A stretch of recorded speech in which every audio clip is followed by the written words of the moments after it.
falls. Sometimes we may falter, but God will give you strength, my friend, on your knees down at the altar.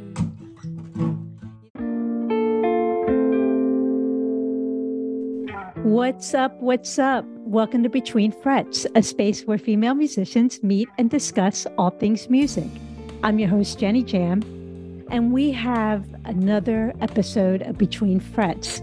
Today we have singer-songwriter and slide guitarist specializing in Delta blues, country blues, folk, and rock. Please welcome Cristina Vane. Hi, Cristina. Hi. Nice to meet you, and thanks for having me. Yeah, thanks for coming on. We're honored that you accepted our invite. And of course, yeah. I know you just got off of a long tour, so definitely thank you for scheduling us in. I know you've been pretty busy. Yeah, it's been a little hectic, which is obviously code for that's good. Yeah. It's good to have stuff to do, but I'm looking forward to winding down as it gets colder. I just sort of stop touring as much, so I get to kind of do other stuff. Our listeners definitely want to know more about you and your music. And I read that you were born in Italy and you live like in England and France, and basically over abroad. And you're here and your music is mainly more in the roots of blues and rock, really just like the old time blues. Tell us how that all came about. Yeah, it's a funny road for sure, in the sense that I'm a third culture kid. So my father's American Italian, my mother's Guatemalan, and I was born in Italy. So there's just a lot of, and living in England and in France growing up. We just moved around for my dad's job. So I didn't really listen to American roots music hardly at all. I think I knew one song by Muddy Waters. I think I had Get My Mojo Working on my iPod or something like that, and I had a few songs from Oh Brother, Where Art Thou? And people, I think, sometimes scoff at that stuff, or at like the mainstream stuff, but I just hadn't had my road to the blues yet. And I started playing slide guitar in college. I always was musical and started writing songs, in high school and stuff like that. And then moved to Los Angeles and discovered Skip James and Blind Willie Johnson. And they sort of totally changed my approach to music. And I delved into like 1920s and 1930s and 40s Delta blues and hill country and all that amazing stuff. And that led me then to basically folk music, which is such an ambiguous term, I guess, in some ways. But, American roots music, Appalachian music, all that stuff that was coming from different places. And the stars just aligned. I was working at a guitar shop that was very folksy. So someone suggested I learn clawhammer banjo, and I started playing banjo. And I got a guitar mentor at that same shop who taught me how to do fingerstyle guitar. And then I just, kind of smushed it all together and moved to Nashville, and here we are. Oh, that's awesome. Yeah, because I noticed like you have the slide, and then you also use finger picks. So that's where you kind of learned everything, was basically in LA, kind of like the techniques. Yeah, definitely. I used a thumb pick.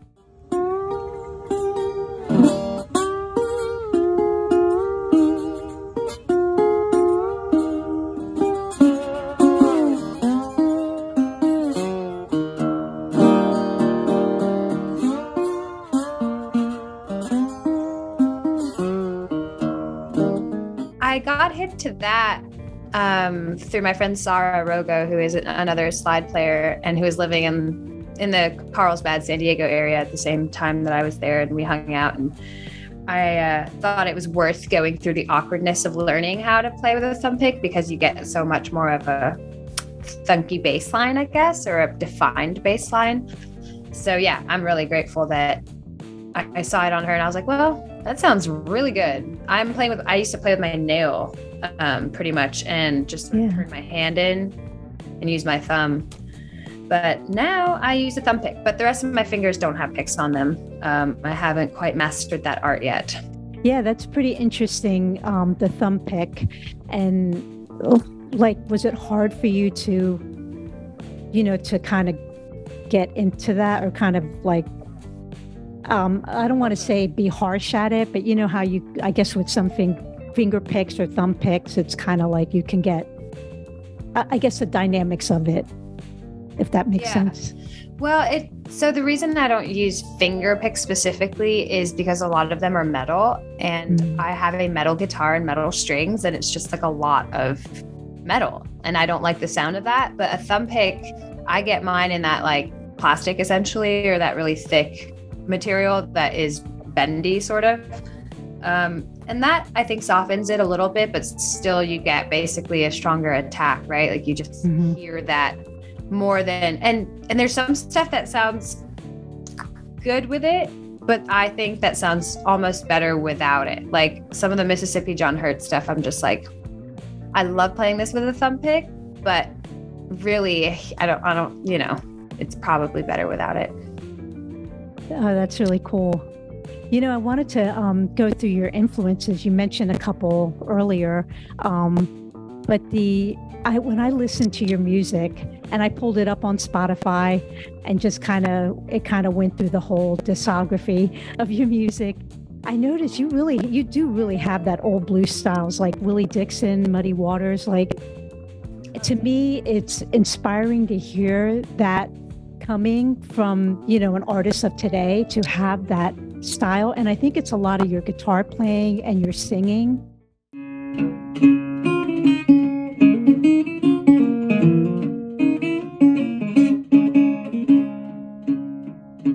Wake up, mama, turn your lamp down low. Wake up, mama, turn your lamp down low. Have the nerve to drive Papa Mactail from your door. If you wanted to talk about your influences on that and how it came about in your music. Yeah. So I had already been writing, and I am proud of the songs that I wrote up until these sort of moments where stuff all changed for me. But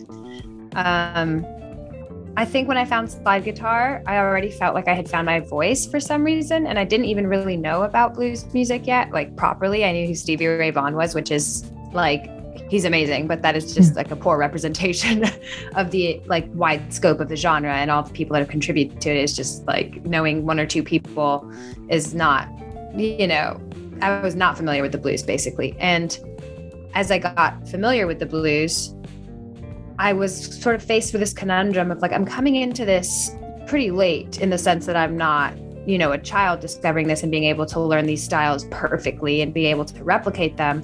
And to be honest, like as much as I want to learn these songs and learn how to play this stuff, I want to write music and I want to write my own music. And I am a product of the 90s and grunge and rock and thrash metal and some punk. I loved indie music. I listened to electronic music.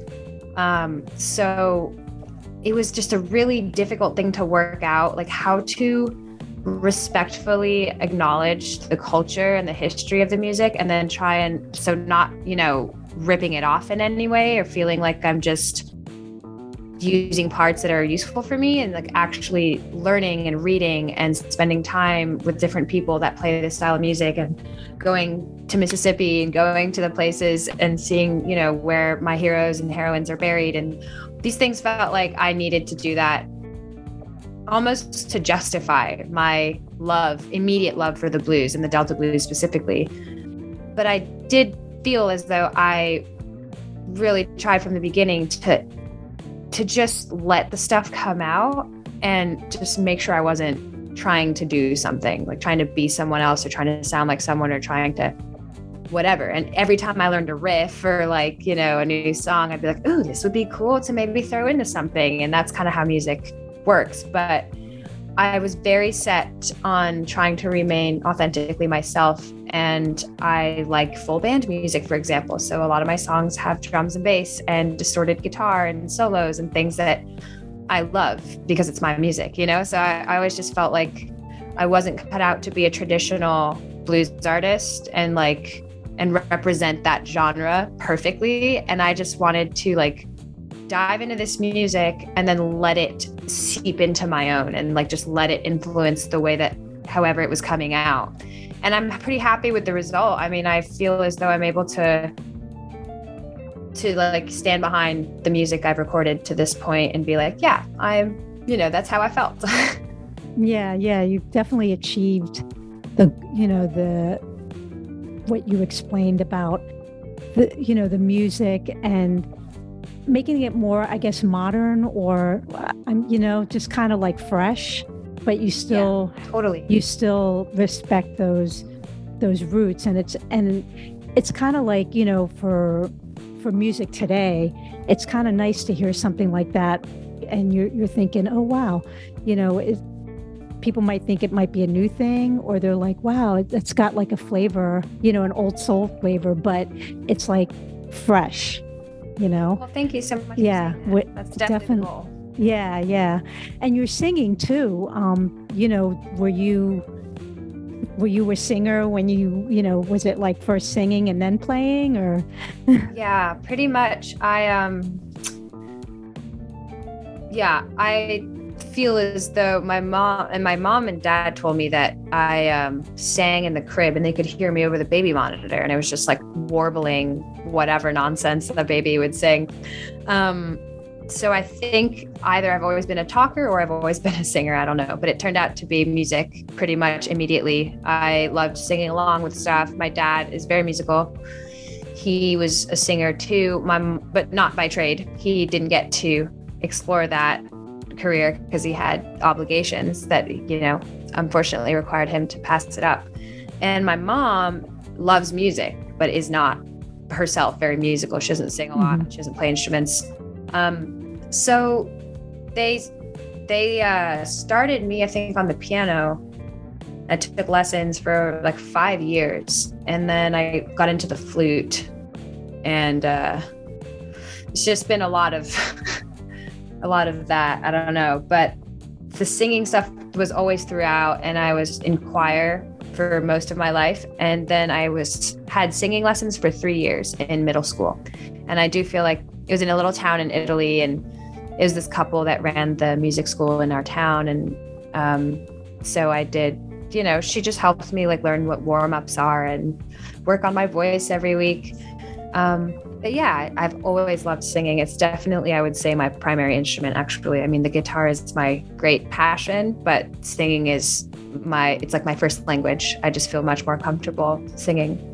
I wanted to get into your music too, because you have a lot of music, telling different stories. What's the writing process like? And I know you play other instruments besides the guitar.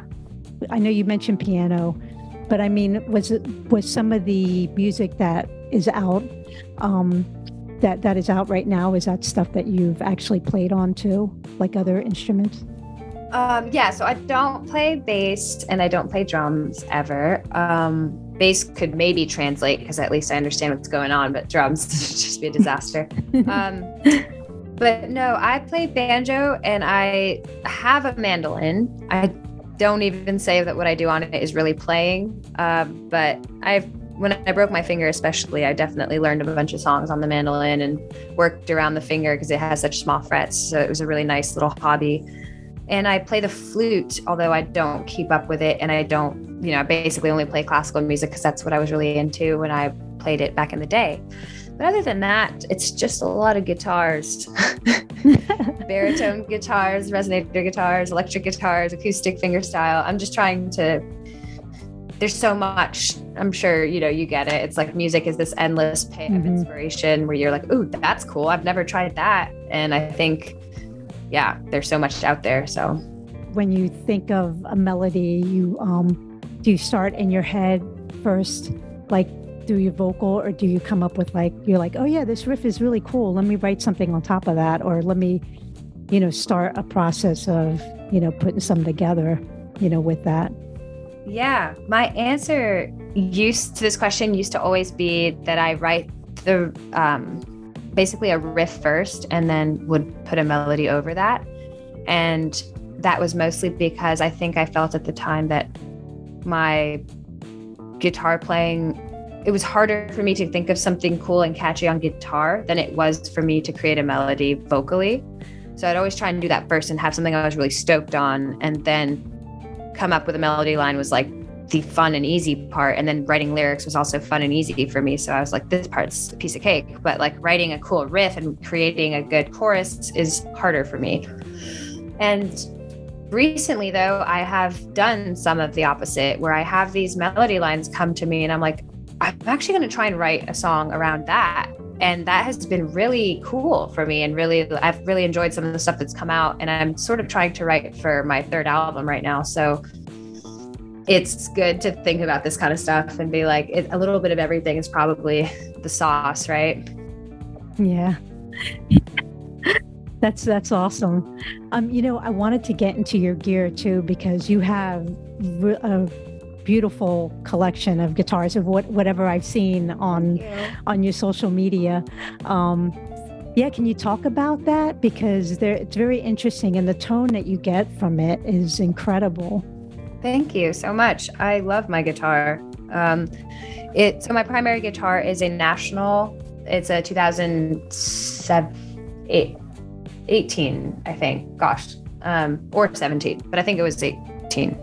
Anyway, and I was lucky enough I was working nearby at a place that deals National. So I had a dealer discount, and I was able to be like, I want this color and I want the blue back. So at the back of it is actually a blue burst that I really loved, but I didn't want on the front because I didn't want a blue guitar. I was like, look, I love blue. My hair was a lot more blue back then. So, and it has been since then. I'm like really into the color blue.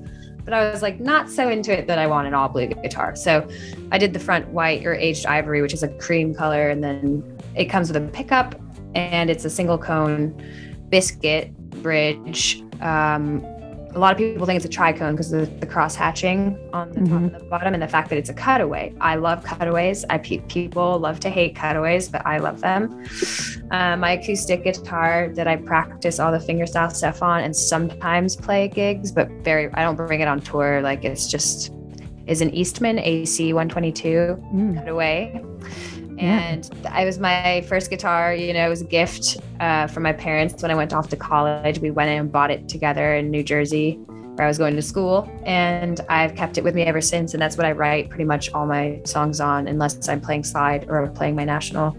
Then I have a banjo. And that's pretty interesting because my guitar is Eastman. And then years later, when I was working at McCabe's in LA, they had Eastman products, and Eastman was making banjos still. And I don't think they are anymore, but I have an Eastman White Lady, which is an old style of banjo that they replicated, I guess. And I really like it. It's like a bright tone with a lot of metal brackets and a lot, like it kind of cuts through, which is really good for live stuff. And then I've got a Les Paul that my brother gave me. That was his guitar for his whole life, and he just isn't really a professional musician, and he's living out in like the wilderness in Washington. And he was like, do you want to keep my guitar for me? So I'm lucky to have that.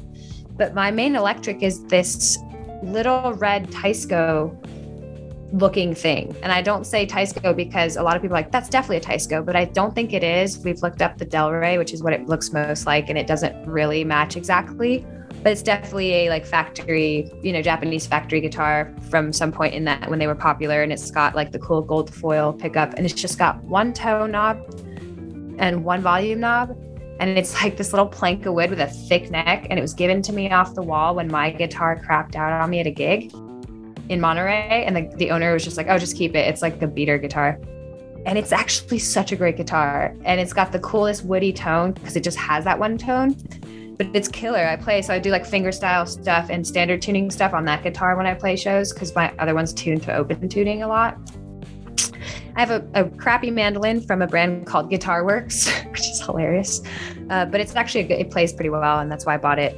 And then I have this amazing, I don't know if you've heard of Mule resonators, but Chris I mean, Matt Ike is just like an amazing guitar builder, and he and Ariel Posen, who is an amazing slide player and one of my inspirations, came up with this thing called the Posen Caster, which is a baritone guitar that is like standard scale and has a metal body that's hollow, like a resonator, but it's in the shape of a Telecaster. So it's really cool. And I have one of those, so I'm pretty lucky. I feel like that's the whole collection pretty much. And I have a fiddle that my friend lent me to try and learn, but I haven't played it in a while. It's like a playground of all these string instruments with different tones, different tunings, Totally. right? Because I guess most of the guitars, or your main guitar, is that like standard tuning, or is that tuned a different tuning? So my main guitar, I tune between Dad Fad with an F sharp, so open D major, or open G, the classic like Spanish tuning. That's sweet. What kind of strings do they have? Like, is it a normal? That's a really good question, because people are always like confused when I go into a guitar store and I'm like, can I have nickel plated 12s? And they're like, you mean like acoustic? And I'm like, no, I want nickel plated 12 gauge strings, which isn't that crazy. Some people put 12s on their electrics, but it's not as common as like a 10 or 9 or 11 or something.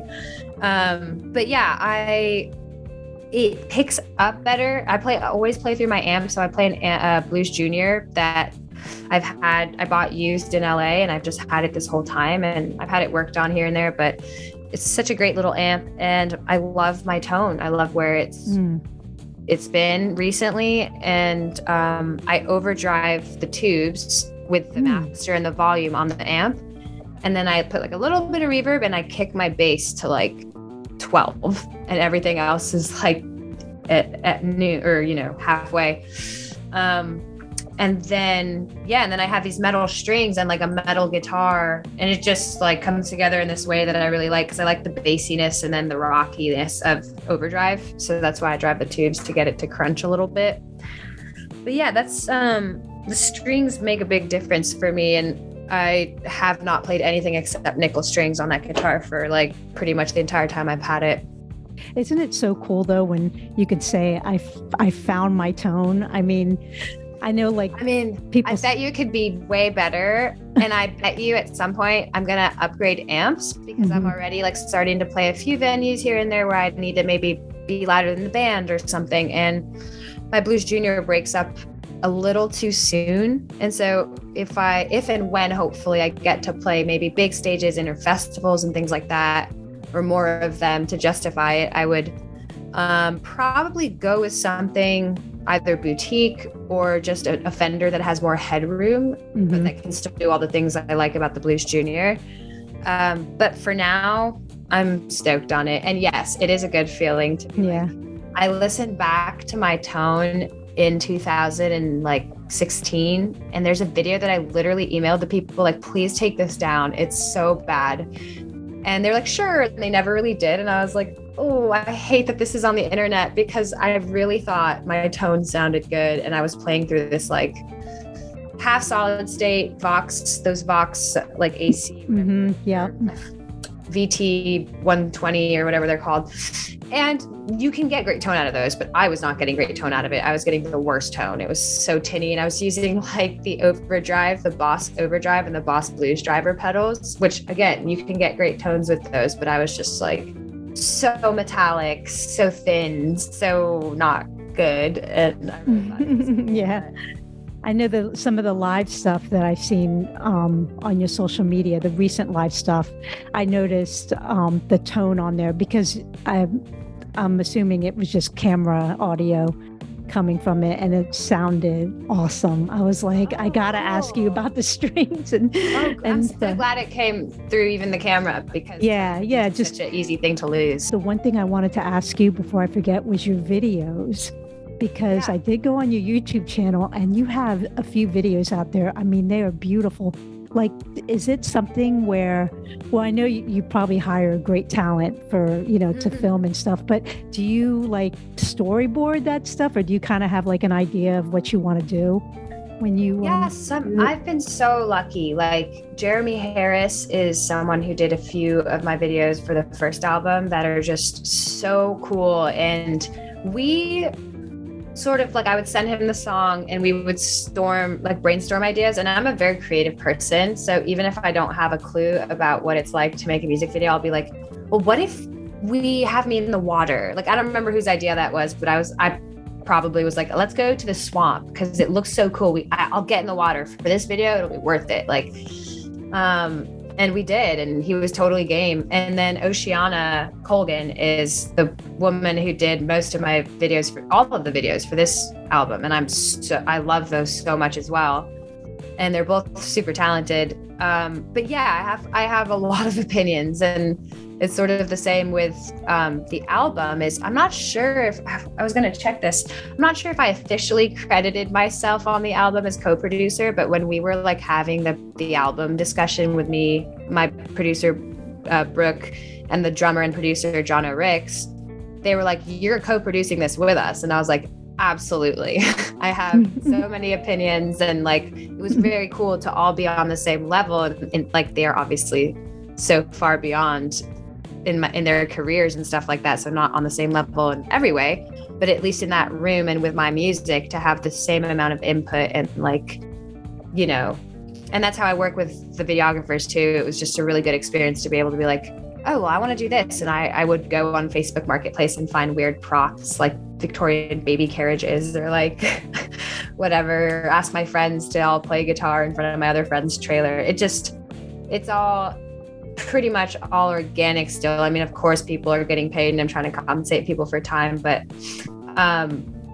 it feels good to look back at a lot of those videos, even in California, where it was just like all my real life friends and we were doing real life stuff. Like we were just skating around and going to my friend's RV and doing things that we were 1,000% doing pretty much every day otherwise. And it's cool to have those memories like glamorized through someone's camera because they know how to do camera stuff, you know? Mm-hmm. Yeah. The footage is awesome. Very nice. Oh, thank you. Definitely. Well, you know, you just came off of a tour. You said you were going to take a break, maybe write some new music. Are there any plans for going out on tour again, or maybe releasing more music from your recent? Yeah, you did, because you did recently release an album earlier this year, and I know a couple singles came out of that. Yeah. So, I didn't. It's funny with album cycles. A lot of people want to put them out in the spring and or the summer so they can tour them as soon as they're announced. And that's like a PR thing. That's usually helpful. A lot of people don't do that, but a lot of people do that. And so if I were on that schedule, I would have to have an album pretty much finished right now so that you can start promoting it. It's like so much longer of a process than I think I ever realized, even as a music consumer or even as a person that wasn't making full-length albums. I was just like, oh, you just record 6 songs and put it out there. It's like a 1-month turnaround. But with like a full thing, when you're really trying to promote it properly, it takes months of prep because you need the PR people or your own PR if you're doing it yourself. You need months of pitching it to different magazines and pitching it to blogs, and then you have to hope that they write about it. And if they start writing, that buzz is generated, and then you can release it, and then you tour. So I'm like, I don't need that kind of pressure right now. I just wanted to like write good songs, and I just was touring all summer and didn't really get a chance. So yeah, the plan is to like take care of myself this winter, write some awesome music, and then start recording. And whenever it's done, maybe I'll put it out next fall, or maybe it'll have to be 2024 or which sounds so far away. I know it does, doesn't it? But I'm hoping it's not that long, but I do want to do it right if I do it. So that's the trade-off, I guess. Yeah. Well, you know, we want to thank you again for the time, you know, taking your time out, especially coming off of a long, successful tour. And, well, you know, we want our listeners, if you want to let our listeners know where we can follow you, because I know that you also put out some videos of stuff, you know, which is cool to watch. Yeah, I mean, I'm on Instagram the most, I would say. If you're an Instagram person, you can definitely get at me there. I am trying to be better about my YouTube, but that's another place you could definitely follow. And then I have a website. If you're not into social media at all, you just want to see what I'm up to or like read my bio or whatever it is, then you can go to CristinaVane.com, and Cristina has no H in it. Okay, great. Well, we'll put that all in our show notes. And yeah, thank you again. Thank you. Thank you so much for having me. Okay. Bye.